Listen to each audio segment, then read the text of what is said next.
1 bulan saja sudah langsung tidak bisa jalan gitu. Tapi sebelumnya sehat-sehat aja? Sebelumnya sehat-sehat ya, makanya itu saya bingung. Baru 4 bulan lalu saya cek darah dan oke semua hasilnya. Kemudian kok bisa tiba-tiba terdeteksi leukemia gitu. Nah saya berpikir gini, sakit tenggorokan aja 5 hari aja kasihan dia minum obat-obat antibiotiknya ya, apalagi ini 2 tahun dan akan terjadi kebotakan. Terus dia juga akan minum obat yang panjang selama 2 tahun itu, dan obatnya steroid membuat pipinya jadi moon face, dan rambutnya juga akan rontok. Dia kan sayang banget, rambutnya bagus kan, panjang waktu itu tebel. Terus itu sampai bilang, aduh gimana gitu ngadepin semua itu gitu. Saya sampai ya nggak bisa bayangin, nggak bisa. Iya, saya sampai di tingkat dimana saya itu udah mau kiamat aja deh rasanya gitu loh. Saya nggak bisa ngomong juga ke dia gitu kan, maksudnya saya nggak mau dia kecewa juga, masih dia lagi belajar juga. Mami kenapa, mami nangis terus, ya saya nggak bisa bicara lagi gitu. Akhirnya kita harus jalanin itu semua gitu. Kita masalah itu nggak bisa kita hindari, dan kenyataan itu harus kita hadapi semua prosesnya itu. Nah kembali lagi saya berusaha untuk mencari Tuhan gitu. Iman timbul dari pendengaran, pendengaran akan firman Tuhan. Saya tangkap di situ. Oh, kalau iman itu bisa menyelamatkan Michelle, dan iman itu dari pendengaran akan firman Tuhan. Saya mau, saya bacain firman Tuhan setiap hari. Saya naik keranjang, dia nggak kehitung berapa kali dia tolak saya. Sampai akhirnya saya ngadu lagi ke Tuhan, Tuhan gimana tumbuhin iman dia yang bisa nyelamatin dia, sedangkan dia menolak firman ini gitu kan. Nah, aku udah berusaha jujur, aku udah berusaha baca Alkitab. Teman-teman aku mungkin malas baca Alkitab, tapi aku setiap hari aku bawa Alkitab ke sekolah. Aku suka setiap hari juga aku baca, bangun tidur selalu baca firman Tuhan dulu. Kenapa kok kayaknya kok Tuhan bahkan orang-orang jahat di luar sana kayaknya hidupnya enak-enak aja gitu, sedangkan aku kok yang percaya sama Tuhan, aku pegang firman Tuhan, kok malah kayak gini hidupnya gitu. Setiap keluarga pasti punya cerita, tetapi pastikan cerita kita menjadi berkat dan inspirasi bagi banyak orang.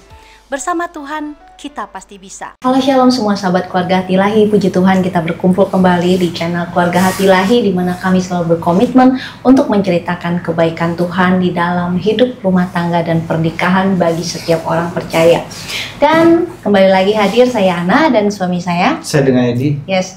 Kami bersuka cita di video kali ini kami mengundang narasumber yang kalau kita dengar ceritanya itu menurut saya ya, waktu saya tahu wow amazing banget ya, dimana suatu penyakit yang menurut saya sangat mematikan sebenarnya ya, mematikan, dan jarang bisa ada pengobatan yang berhasil. Tetapi waktu kita tahu Tuhan Yesus kita itu dahsyat, dokter di atas segala dokter ya, penyembuh segala penyakit. Nah kita mau hari ini, saya mau ngomong aja merinding tiba-tiba ngerasain bahwa Tuhan itu penyembuh. Jadi tapi saya percaya di video ini bukan hanya kita yang dengan sakit penyakit yang kita terbangun imannya, tetapi saya percaya sakit di dalam banyak hal. Mungkin sakit di dalam rumah tangga, atau mungkin sakit kantong ya. Pokoknya tema hari ini adalah penyembuhan. Kekuatan Tuhan yang bisa menyembuhkan segala penyakit, perkara apapun di dalam Tuhan Yesus itu ajaib, dia bisa. Nah kita nggak mau lama-lama lagi, kita mau menyambut narasumber kita hari ini, Michelle Theodora dan maminya, Ibu Yufi. Shalom. Yufi dan Michelle. Cantik sekali Michelle, masih muda, imut ya. Seperti maminya juga cantik. Makasih Mas. Nah, Michelle, aku mau tanya umur kamu sekarang berapa nih? Aku sekarang 25. 25, boleh perkenalkan mungkin kamu kuliahnya apa, udah selesai kuliah atau gimana sekarang? Jadi aku sekarang ini baru lulus sih, baru banget lulus bulan lalu sebenarnya, sebagai psikolog klinis gitu. Psikolog apa? Psikolog klinis. Klinis? Apa tuh? Jadi kalau klinis itu jadi kan psikolog itu ada yang bisa di industri, ada yang bisa juga prakteknya di penjara gitu ya, yang forensik, psikolog forensik, ada juga psikolog pendidikan. Nah aku di bagian yang klinis gitu. Kalau industri kan biasanya HR kayak gitu ya, di perusahaan-perusahaan. HRD. Jadi nanti gitu. kalau kayak gitu ditujukannya nanti karirnya kemana tuh? Lebih ke masalah-masalah yang gangguan mental secara klinis gitu. Jadi bisa dari biasanya sih praktek itu bisa di biro psikologi, bisa di rumah sakit, kayak gitu sih. Why you chose that faculty? Panggilan Tuhan sih menurut aku, Ci. Jadi dulu nggak pernah kepikiran juga sebenarnya mau ambil psikologi. Jadi begitu aku juga leukemia survivor ya, pernah sakit kanker darah. Waktu itu pengobatannya 4 tahun. Nah setelah aku sembuh, aku tuh ngambil, udah mau kuliah kan ya, udah sembuh, ambil homeschooling dulu, abis itu baru kuliah gitu ya. Nah pas mau kuliah ini, aku udah doain kayak setahun sebelum kuliah itu aku udah nanya ke Tuhan, aku ambil jurusan apa gitu, karena aku tuh maunya banyak, aku sukanya banyak, aku suka interior, aku suka masak, aku suka, kan masak bisa masuk perhotelan, interior bisa masuk desain gitu ya, terus habis itu bisnis juga suka gitu, suka jualan gitu dulu, terus habis itu aku bingung kayak, dulu pengen jadi dokter juga, karena cita-citanya pas masih kecil pengen jadi dokter, jadi kayak aku bingung, Tuhan, aku ambil jurusan yang mana, karena aku sukanya banyak, tapi aku nggak tahu yang benar-benar aku suka yang mana gitu, dan aku nggak mau nanti udah masuk kuliah di tengah jalan aku ternyata nggak suka, aku malah pindah. Nah menurut aku kalau bisa jangan kayak gitu, dan aku bilang ke Tuhan, aku percaya Tuhan kenal aku lebih dari diri aku sendiri, jadi aku minta Tuhan tolong arahin yang mana yang paling menurut Tuhan paling cocok sama aku gitu. Nah terus doain, terus pas lagi doa itu aku udah doa berkali-kali, tapi di hari itu pas lagi doa itu ada muncul kata psikologi. Nah di situ aku nggak pernah doain psikologi karena aku nggak pernah masuk ke dalam list aku tuh, cuma masuknya kedokteran, entrepreneur gitu kan, terus habis itu desain sama perhotelan gitu kan saya masuk, tapi psikologi nggak ada. Nah di situ pas aku doa dapet psikologi, di situ aku baru mulai cari kenapa psikologi gitu kan. Aku searching di browsing gitu ya, pas aku browsing aku cari apa sih psikologi itu dan gimana orang yang masuk psikologi itu harus kayak gimana gitu. Pas aku cari-cari ternyata ciri-ciri karakter orang yang ciri-ciri mahasiswa yang cocok masuk psikologi itu tuh ada di aku gitu secara aku tidak sadar, karena waktu itu ada tulisannya punya active listening skill gitu ya, suka mendengarkan, sering biasanya jadi tempat curhat orang gitu, terus juga bisa punya empati gitu-gitu. Nah tadinya aku nggak merasa itu adalah sebuah skill, kan yang aku mengerti adalah dulu tuh skill itu yang kelihatan, misalnya bisa main piano, bisa main musik gitu ya, terus emang jago gambar, itu menurut aku skill tuh seperti itu gitu. Aku nggak tahu ternyata mendengarkan itu juga adalah sebuah skill. Nah di situ aku baru tahu bahwa soft skill itu yang selama ini aku nggak sadari bahwa aku punya. Nah akhirnya aku bilang ke Tuhan, kalau Tuhan mau aku ambil psikologi, ya Tuhan yang arahkan, Tuhan tuntun supaya aku bisa tahu yang mana yang benar-benar dari Tuhan. Karena waktu itu aku juga kepikiran, selain psikologi, aku bilang ke Tuhan, aku pengen jurusan yang nggak membuat aku lupa sama Tuhan. Aku takut jurusan itu saking sibuknya jadi lupa sama Tuhan, aku bilang gitu. Nah waktu itu aku jadi pikiran lagi, apakah psikologi atau teologi? Karena waktu itu juga banyak, kebetulan kan aku udah sering bersaksi, nah tuh banyak orang-orang dan juga ada mentor aku tuh bilang, kamu jadi pendeta aja gitu, nanti ambil teologi gitu. Nah jadi aku sempat nanya ke Tuhan, kayak aku ambil psikologi atau teologi gitu, karena aku bingung nih, dua-duanya sebenarnya bisa buat menjangkau jiwa gitu kan, ibaratnya untuk mengenal Tuhan juga gitu. Nah pas aku doain kayak gitu, aku sempat daftar jadi aku daftar 2 universitas gitu, Universitas STT sama psikologi. Nah waktu itu aku daftar dua-duanya, pas aku mau daftar teologi, aku bilang ke Tuhan, aku sebelum daftar yang psikologi, aku daftar teologi dulu. Jadi aku bilang ke Tuhan, kalau misalnya Tuhan mau aku ambil ini, tolong kasih aku kemantapan hati, dimana pas aku turun, nanti aku lihat persyaratan daftar semua, aku langsung daftar, aku langsung mantep pokoknya ini gitu. Tapi kalau Tuhan gak setuju, Tuhan kasih aku satu alasan yang kuat, satu aja gitu, supaya aku tahu bahwa kalau misalkan bukan teologi, ya udah aku ambil berarti psikologi gitu kan.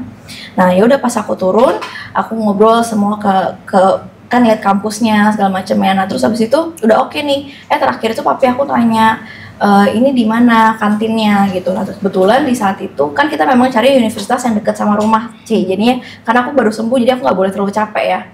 Nah jadi di kampus yang dekat rumah itu nggak ada kantin ternyata gitu. Jadi nggak ada kantin, dia bilang kalau mau tuh ya makan di luar gitu, yang di pinggir jalan itu gitu. Dan banyak gerobak-gerobak itu kan memang banyak makanannya gitu. Nah di situ kan aku baru sembuh, itu jadi pertimbangan yang sangat besar gitu untuk mami papi aku. Dan aku tuh kan lumayan dijaga makannya ya dari dulu, jadi nggak beli makanan di luar gitu. Sedangkan makan juga harus yang fresh, nggak boleh lebih dari 2 jam, nggak boleh lebih dari 3 jam gitu loh. Jadi harus sekali makan habis gitu. Jadi nggak bisa bawa bekal juga gitu. Nah jadi pas saat itu akhirnya karena ini satu alasan, oh ya nggak ada kantinnya gitu, jadi merasa papi mami aku bilang kayaknya nggak bisa nih gitu. Dan aku juga mungkin tahu jangan-jangan ini tanda dari Tuhan, mungkin ini bukan buat aku gitu jurusan ini. Dan akhirnya tuh aku daftarnya ke psikologi. Nah orang itu pas di psikologi juga aku pikir aku nggak lulus. Nah tapi ternyata Kenapa? Emang aku susah merasa ya? nggak bisa, aku merasa nggak bisa ngerjain soalnya gitu. Susah Daftar itu harus tes dulu. Aku tes dulu. Nah jadi aku rasa nggak bisa tesnya gitu. Terus habis itu pas aku pulang itu aku udah kayak terserah Tuhan deh, kalau misalnya nggak bisa ya udah berarti aku mesti cari jurusan lain gitu kan. Tapi ternyata malah dapat diskon, dapat nilainya juga oke gitu. Jadi akhirnya masuk di ini ke situ gitu. Jadi situlah. Dan waktu menjalaninya enjoy gak? Pas jalannya aku justru semakin amazed sama Tuhan. Oh, Jadi semakin aku sesuai belajar dengan doa kamu Iya. ya? Yang nggak mau deket, nggak mau jauh dari Tuhan ya? Jadi kayak ternyata tuh bisa terbukti secara saintifik gitu loh, secara ilmiah juga ternyata ini yang aku pelajari lah, cara Tuhan ngajarin aku untuk doa, cara aku saat teduh, cara aku baca dari firman-firman Tuhan yang aku baca itu tuh bisa nyambung, relate sama psikologi gitu. Kayak contohnya hati yang gembira adalah obat yang manjur. Nah itu kan juga ada saintifiknya tuh, ada bukti-bukti ilmiahnya, penelitiannya. Jadi dipelajari secara saintifik juga ya di fakultas itu ya? Bukan spesifik dari ayat itu dibedah dari psikologi maksudnya di dalam kuliahnya itu memang juga ngarah ke sains juga ya, belajar itu psikologi juga ya? Soalnya kan sains. Psikologi itu sains. Iya, jadi banyak orang tuh mikirnya psikologi itu cuman ilmu dukun kayak gitu kejiwaan ya. doang, kita pikir kan kejiwaan doang. Itu ada bukti ilmiahnya semua. Jadi ada neuroscience juga, Seru bagaimana ya? otak itu bekerja, gimana saraf-saraf sel kita semuanya bekerja, mempengaruhi emosi, mempengaruhi Hormon, iya kan? Hormonnya mempengaruhi keluar. tindakan gitu. Wow. Jadi sejauh ini jadi nggak nyesel ya mengambil jurusan itu, nggak ada penyesalan dong ya? Enggak sih, nggak ada penyesalan, puji Tuhan. Keren. Nah, jadi mungkin teman-teman kalau yang belum mengenal Michelle ini kan lolos ya dari sakit leukemia yang mematikan, dan oleh kuasa Tuhan dia disembuhkan, mujizat. Nah, buat teman-teman yang mungkin nggak tahu leukemia itu apa, leukemia adalah yang saya dapat dari informasi kanker ya, jaringan pembentuk darah termasuk tulang sumsum. Leukemia dapat bersifat kronis atau akut. Pada leukemia kronis, kanker berkembang perlahan dengan gejala awal yang biasanya ringan. Sementara leukemia akut, perkembangan sel kanker terjadi sangat cepat dan gejalanya bisa memburuk dalam waktu singkat. Leukemia akut lebih berbahaya daripada leukemia kronis. Penyebab leukemia akut tidak dapat diketahui, tetapi beberapa faktor yang membuat beberapa orang beresiko lebih tinggi adalah paparan radiasi intens, paparan terhadap bahan kimia tertentu seperti benzena, atau virus seperti virus leukemia T manusia. Ya, itu. Banyak pasien dengan jenis leukemia yang lambat berkembang tidak memiliki gejala. Leukemia yang cepat berkembang dapat menyebabkan gejala yang termasuk kelelahan, penurunan berat badan, sering infeksi, dan mudah berdarah atau memar. Ya. Jadi seperti itu kurang lebih penjabaran leukemia. Mungkin kamu mau nanya? Ya mungkin saya mulai dari ibunya ya. Iya. Oke. Boleh tahu dikaruniakan berapa anak? Saya dikaruniakan 2 orang. 2. Michelle yang anak Michelle pertama. anak yang bungsu. Bungsu. Oh beda berapa jauh? Yang kakaknya laki, perempuan? Kakaknya laki-laki. Laki. Iya. Bedanya jauh. Umur. Bedanya 5 tahun ya. Kalau yang laki sehat lah ya dari. Puji Tuhan sehat. Nah boleh tahu Michelle itu mengalami sakit ya. Awalnya kan di umur berapa? Michelle sakitnya di umur 11 tahun dan kebetulan tadi leukemia akut yang Akut. Michelle derita. Waktu tahu terdeteksi itu gejalanya seperti apa? Waktu itu Michelle mengalami demam atau? Sebenarnya dia mengalaminya pegal-pegal aja. Terus dari itu lama-lama dia nggak bisa jalan. Udah bisa jalan. Dipegel tuh dia dipijit aja masih mau kencang gitu loh. Sampai saya bilang, ini anak kecil kok pijitannya mau kencang gitu kan. Terus dia juga terjadi pembengkakan di sendi-sendi dia, terutama kaki dan di kuku dia membiru gitu. Kukunya membiru. Dalam rentang waktu berapa lama? Itu cepat sekali karena kan akut, Bu. Karena akut Cepat jadinya sekali, boleh tahu berapa hari kurang atau lebih seminggu? dia 1 bulan saja sudah langsung tidak bisa jalan gitu. Tapi sebelumnya sehat-sehat aja. Sebelumnya sehat-sehat ya, makanya itu saya bingung. Baru 4 bulan Nggak ada lalu gejala. saya cek darah dan oke semua hasilnya. Kemudian kok bisa tiba-tiba terdeteksi leukemia gitu. Bisa begitu ya? Padahal kan nggak ada gen ya, Nggak nggak ada ada. genetika ya. Nggak ada. Akhirnya makan juga bagus di makan rumah. Dia nggak bagus. pernah jajan sembarangan. kalau badan kurus memang sebelum sakit juga memang Oh tipenya kurus ya? enggak. Atau karena sakit? Oh enggak. Karena dulu tuh memang dia nggak gemuk sekali, tapi ya bagus aja oke. badannya. Ya memang Karena ada ini bawaan. mungkin dia kelelahan juga dan dia memang dia begini kali ya Oh, posturnya. oke. Saya juga Mungkin gemuk posturnya juga memang dulu. begitu ya. Oke. Jadi Kurus yang penting sehat. bukan kurus karena Benar. leukemia ya. Bukan. Oke. Dulu Kan kalau udah sembuh leukemianya. Oh, Dulu gemuk pas sakit. oh ya. Oh, gemuk. Gemuk Karena banget. Karena minum makannya Dexa banyak. kan, Oh, steroid. gitu. Jadinya makan terus. Iya. Nah, terus waktu terdeteksi sakit itu tuh apa yang ibu langsung panik atau maksudnya terdeteksi leukemia itu pas di mana? Aku kan jatuh dulu kan, Mi. Iya, dia sempet waktu di sekolah, dia tuh lagi main sama temennya tiba-tiba jatuh kan. Oh. Terus kita bawa dia ke dokter, tapi dokter umum ya, dokter umum. Jadi dia bilang katanya, oh ini sakitnya karena kelelahan gitu ya, karena sendi-sendi dia sakit, otot-otot dia rematik katanya gitu kan. Saya bawa ke dokter rematik kan, terus dia itu dikasih minum obat, terus tapi nggak kunjung sembuh gitu, malah dibilangnya leukosit dia kan tinggi, dibilangnya leukositnya tinggi karena asam urat dia tinggi, jadi dia ada asam urat itu tinggi 7, leukositnya tinggi 100 gitu kan. Masih muda padahal. Tapi dia bilang nih, mami aku ada kelenjar di sini, ada benjolan, dia bilang begitu. Terus aku lihat ada kukunya biru, saya cek darah lagi di rumah sakit di Jakarta. Terus kemudian hasil darahnya itu belum sampai 15 menit langsung keluar tuh ya hasil darah. Dia bilang katanya Michelle terkena leukemia. Ya Cepet saya ya? nggak terima ya kenyataan seperti itu ya. Leukemia sebenarnya waktu itu kan masih awam ya, apa sih leukemia gitu kan. Kemudian kita suruh balik lagi ke rumah sakit karena disuruh cepat-cepat balik lagi, dan kita minta BRD temui nggak hematologi anak dulu. Diduga. Terus diduga katanya leukemia akut dan harus di kemoterapi gitu. Terus itu ya kita dikasih tahu dia harus di kemoterapi dan harus di BMP itu dari sumsum tulang belakang yang diambil cairannya. Dan saya terus terang nggak terima kenyataan waktu itu, seperti kayak kiamat lah. Saya tidak menginjakkan kaki ke bumi lah ya. Saya salah apa? Saya bilang gitu kan. Makan apa yang dia salah gitu kan. Dokter bilang pengobatannya juga harus 2 tahun. Nah saya berpikir gini, sakit tenggorokan aja 5 hari aja kasihan dia minum obat antibiotiknya ya. Apalagi ini 2 tahun dan akan terjadi kebotakan. Terus dia juga akan minum obat yang panjang selama 2 tahun itu. Dan obatnya steroid membuat pipinya jadi moon face, dan rambutnya juga akan rontok. Dia kan sayang banget, rambutnya bagus kan, panjang waktu itu tebel. Terus itu sampai bilang, aduh gimana gitu ngadepin semua itu gitu. Saya sampai ya nggak bisa bayangin, nggak bisa. stres Iya, banget. saya sampai di tingkat dimana saya tuh udah mau kiamat aja deh rasanya gitu loh. Saya nggak bisa ngomong juga ke dia gitu kan. Maksudnya saya nggak mau dia kecewa juga, masih dia lagi belajar juga. Mami kenapa? Mami nangis terus.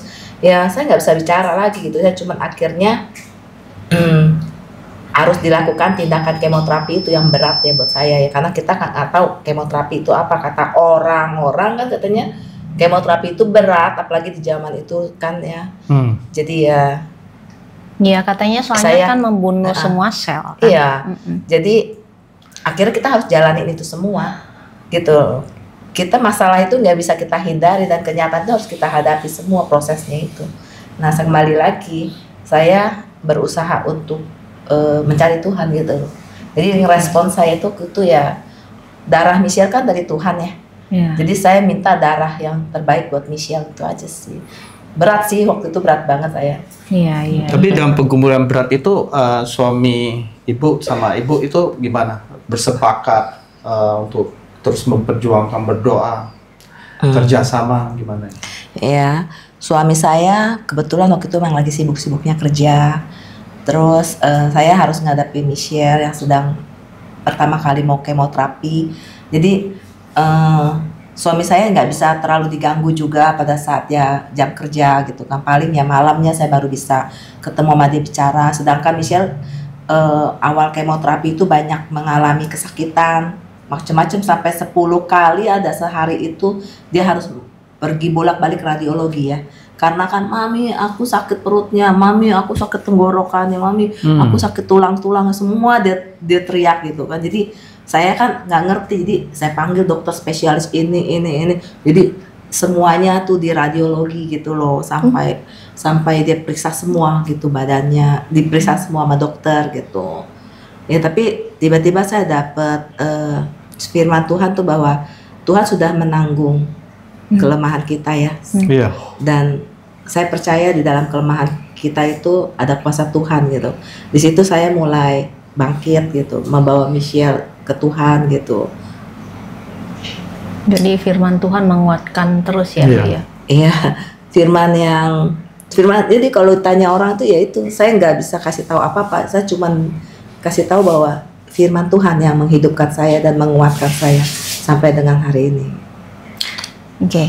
Jadi selama 4 tahun itu kan yang namanya prosesnya kan kita nggak tahu ujungnya. Waktu itu Iya, kan nggak betul. tahu ujungnya. Pasti yang namanya iman kita itu diuji ya Bu ya. Betul. Suami saya tuh juga ada mendukung ya. Cuman masalah pengobatan, katanya kan leukemia itu pengobatan terbaiknya di Asia itu di Singapura. Sedangkan suami saya sibuk dan dia harus tidak bisa meninggalkan Indonesia. Jadi saya sendiri juga nggak mungkin bisa bawa Michelle berdua aja ke Singapura karena ini bukan sakit yang biasa gitu ya. Dan saya juga ngelihat dia begitu kesakitan dan kayak kita perlu satuan hati berdua lah untuk membawa anak ini gitu. Tapi kan suami saya sibuk sekali sampai saya cari tahu tentang pengobatan di sana dan kemudian ya nggak gampang ya, perlu waktu semua sampai akhirnya papahnya bilang kalau mati itu udah takdir gitu loh. Tuhan ada di mana-mana katanya. Ya udah saya pakai itu gitu, pakai perkataan papahnya gitu loh. Tuhan ada di mana-mana dan jadi mau berobat dimanapun tuh juga kalau Tuhan bilang hidup ya hidup gitu kan. Amin. Jadi saya pegang perkataan papinya itu. Jadi ya udahlah kalau papi nggak bisa bawa ke Singapura gitu kan. Jadi saya pikir ya udah di Indonesia dengan perkataan itu saya kuatin hati saya dan saya saat itu saya hancur gara-gara Michelle itu sempat kecewa sama Tuhan. Itu berat banget buat saya karena dimana hati yang di Michelle itu kan udah kenal Tuhan, tiba-tiba dia sampai benci banget sama Tuhan, tidak mau lagi baca firman, nggak mau lagi berdoa, nggak mau lagi puji-pujian. Jadi dia bilang Tuhan jahat, katanya Tuhan di mana mami, Tuhan di mana katanya gitu kan. Jadi aku mau ngomong ke dia pun dia udah nolak gitu. Sampai saya itu kan tinggal di dalam rumah sakit, di dalam kamar itu 41 hari ya. Dan saya itu mendengar banyak meninggal lah, ya baru kemarin saya ketemu, besok udah nggak ada. Jadi saya tuh nggak sampai nggak berani keluar dari pintu kamar rumah sakit gitu, pintu kamar Michelle gitu kan. Dan tiba-tiba saya sudah sampai di titik dimana Tuhan kalau misalnya Michelle nggak bisa lagi gitu kan di kemo, kenapa gitu, gimana gitu loh, untuk apa dia menderita gitu kan. Tiba-tiba ada 3 perkataan muncul gitu loh. Dia perkata itu bilang gini, percaya saja. Saya percaya, imanmu menyelamatkanmu. Saya mau iman itu. Kalau bisa menyelamatkan anak saya mau. Apa iman itu? Saya bilang gitu. Iman timbul dari pendengaran. Pendengaran akan firman Tuhan. Saya tangkap di situ. Oh, kalau iman itu bisa menyelamatkan Michelle dan iman itu dari pendengaran akan firman Tuhan. Saya mau. Saya bacain firman Tuhan setiap hari. Saya naik keranjang, dia nggak kehitung berapa kali dia tolak saya Sampai akhirnya saya ngadu lagi ke Tuhan, Tuhan gimana tumbuhin iman dia yang bisa nyelamatin dia, sedangkan dia menolak firman ini gitu kan. Terus dia itu pada ada waktunya Tuhan memang ya, dimana saya baca firmannya juga bahwa firman yang jatuh tidak akan kembali dengan sia-sia. Amin. Dan kemudian Misha mulai, tiba-tiba saya ajak puji-pujian, dia mau. Saya bukain mulutnya, tadi dia nggak mau, akhirnya dia mau. Terus dia kemudian mau mulai berdoa, dia mau mulai penyembahan bareng-bareng sama saya gitu kan. Ya disitulah saya mulai merasa benar-benar jawaban doa saya itu Tuhan benar-benar dengar. Jadi Tuhan itu benar-benar dekat dengan orang yang patah hati, putus asa dan hancur hati. Dan itu saya benar-benar ngerasain kayak jawaban yang saya selama ini minta gitu ya, bertanya, Tuhan tunjukin semua. Sampai saya nggak bisa baca Alkitab di mana saya bilang Tuhan tunjukin mana yang bisa untuk menyatakan mukjizat Tuhan, kebaikan-kebaikan Tuhan gitu kan, supaya anak ini kembali percaya. Ditunjukin semua sama Tuhan bahwa ada yang lumpuh berjalan, yang meninggal dibangkitkan sama Tuhan. Pokoknya kebaikan-kebaikan Tuhan itu semua saya ditunjukin, saya berikan ke Michelle sampai dia itu percaya kembali kepada Tuhan. Kan Tuhan bilang bahwa percaya dulu baru bisa melihat. Saya minta sama Tuhan, Tuhan saya minta melihat dulu baru percaya, karena ini anak kecil. Saya ibaratkan anak kecil itu dikasih balon dulu baru mau ikut kita kan. Saya minta Tuhan seperti itu. Terjadilah itu, Tuhan berikan saat Michelle kena batu ginjal. Kemudian Michelle cerita tentang batu ginjal Michelle. Jadi leukemia dulu baru nanti kena batu ginjal lagi. Enggak, jadi dalam iya bener sih. Saat Soalnya kemoterapi. dalam kemoterapi itu kan ada efek sampingnya banyak. Iya. Nah, waktu di dalam proses itu waktu itu aku terdeteksi ada batu ginjal gitu. 4 kali kemoterapi. Efek Iya. dari itu. Kemoterapi. Efeknya. Iya. Tapi bisa Belum begitu. tentu nggak sih? Enggak, itu efek dari kemoterapi. Nah, tapi bagi saya ya, menurut saya ya, nggak tahu itu batu ginjal itu memang ada dari kemoterapi, karena before itu si Michelle punya kreatinin sama ya kreatininnya bagus ya, uriumnya bagus, tapi kemudian setelah 4 kali kemoterapi itu terbentuk. Dan saya itu suka baca hasil, dan setiap jadi kemoterapi pasti hasil cek darah dulu, dan itu buat saya rapot. Kalau rapotnya bagus itu dia mesti lanjut kemoterapi. Jadi kalau rapotnya jelek itu di hold dulu gitu loh. Dan Takut nggak kuat ya. iya, dan sedangkan dia kan hampir setiap hari itu di kemo. Jadi di bomnya hampir setiap hari. Karena dia akut, Pak. Karena dia akut, jadinya harus setiap hari selama 1 minggu. Kemudian ada masuk ke masa konsolidasi. Dan di masa yang keempat itu Jadi ada tahap-tahapan sih, Ci. Jadinya selama ada 2 yang tahun. memang intens. Nanti ada juga yang nanti ada 3 hari sekali, ada yang seminggu sekali, ada yang sebulan sekali, ada 3 bulan sekali, ada yang 6 bulan sekali. Jadi awal-awal tuh intens dulu seminggu. Jadi tinggal di rumah sakit 41 hari, abis Iya. itu rawat jalan gitu. Tetap nanti balik lagi misalnya Keluar masuk iya, keluar masuk. keluar masuk. Nah, karena aku emang waktu itu kondisinya mungkin sudah tidak oke gitu, udah nggak gitu fit, jadinya aku jatuh, terus habis itu kaki tangan kesleo dulu kan. Nah, dipijit-pijit, diurut-urut nggak sembuh. Sampai akhirnya dibawa ke dokter itu. Dan sejak hari itu kan kehidupan aku berubah, Ci. Jadinya tuh sejak hari itu aku udah nggak bisa jalan.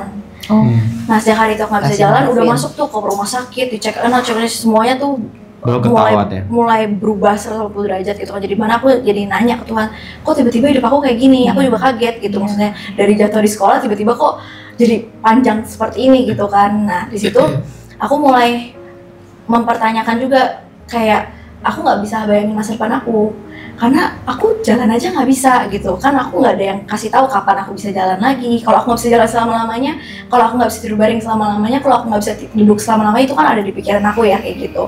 Dan aku merasa Tuhan nggak adil. Aku bilang, aku nggak mau lagi percaya Tuhan, aku nggak mau baca Alkitab lagi, aku nggak mau berdoa lagi. Aku merasa Tuhan lebih sayang sama orang jahat, aku bilang, daripada orang yang pegang firman Tuhan gitu. dia di kemoterapi isinya nangis, marah-marah, maunya makan gitu kan ya. Memang karena pengaruh obat juga. Karena dokter bilang ini obatnya ini bisa membuat orang marah, nafsu makan yang nggak tersedia marah, kan ada yang bunuh diri gitu kan. Saya jadi takut sekali kan. Tapi sebelum obat itu masuk, saya udah tolak dalam nama Yesus bahwa obat yang masuk ke dalam tubuh Michelle itu bukan obat yang seperti itu gitu loh, tapi obat yang positif dalam tubuh Michelle gitu kan. Kemudian saya tiba-tiba melihat dia setiap waktu malam tuh lagi tidur ya, ketawa ngakak-ngakak gitu, peranjang goyang. Saya kan tidur sama dia kan. Terus itu saya malah nangis ngelihatnya. Kenapa sih seperti ini Tuhan? Saya bilang begitu kan. Kenapa anak saya mau Michelle yang dulu gitu. Masa tidur aja ketawa kayak gini. Saya tanya dokter, kenapa sih Michelle seperti ini? Dokter bilang, seharusnya marah kan mam, dia bilang gitu, seharusnya nggak ketawa. Dan coba saya cari di internet, dokter bilang enggak mam, kemudian dikasih jawaban saya, enggak mam, katanya seharusnya marah. Dia bilang, apa efek samping obat seperti ini? Enggak mam, tapi itu cuma 1 hari. Setelah itu Michelle udah nggak nangis lagi. Menyadari gitu pas aku sakit ini kan aku banyak mengalami efek samping kemo, ada permasalahan juga dalam keluarga gitu ya, dimana aku nggak bisa cerita siapapun, aku cuma bisa cerita ke Tuhan. Nah disitulah aku ketemu Tuhan itu sebagai pribadi ya, bukan cuma sekedar Tuhan, bukan cuma sekedar ibaratnya kalau pas aku sebelum sakit aku baca Alkitab, aku anggap Tuhan itu seperti Santa Claus yang aku bilang kalau misalkan aku baik ya Tuhan akan kasih berkat gitu. Tapi begitu aku sakit, aku ngeliat dia itu bukan sekedar Tuhan yang jauh yang cuma kasih saat aku baik dan hukum saat nakal gitu, tapi Tuhan itu seperti pribadi yang sahabat yang selalu ada buat aku 24 jam dimanapun dan kapanpun aku butuhin. Di saat nggak ada seorang pun mungkin ngerti apa yang aku rasain saat itu, bahkan di saat mungkin orang tua aku yang sangat aku cintai dan sangat aku andalkan saat itu mungkin nggak bisa selalu mengerti dan selalu ada di jam 2 pagi, jam 3 pagi, jam 1 pagi gitu ya, tapi Tuhan hadir di situ gitu. Aku bilang ke Tuhan, kalau misalkan nanti aku sembuh tapi aku lupa sama Tuhan, aku lupa luangin waktu buat Tuhan, aku lupa siapa yang Tuhan selama ini yang berjalan sama aku, lebih baik aku gak usah sembuh.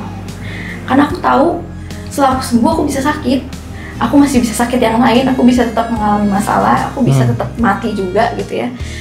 Tapi saat aku mengalami masalah, saat aku mengalami problem-problem yang membuat aku down lagi, kalau aku gak punya Tuhan gimana? Aku gak bisa gitu. Dalam Mazmur 91 ayat 14,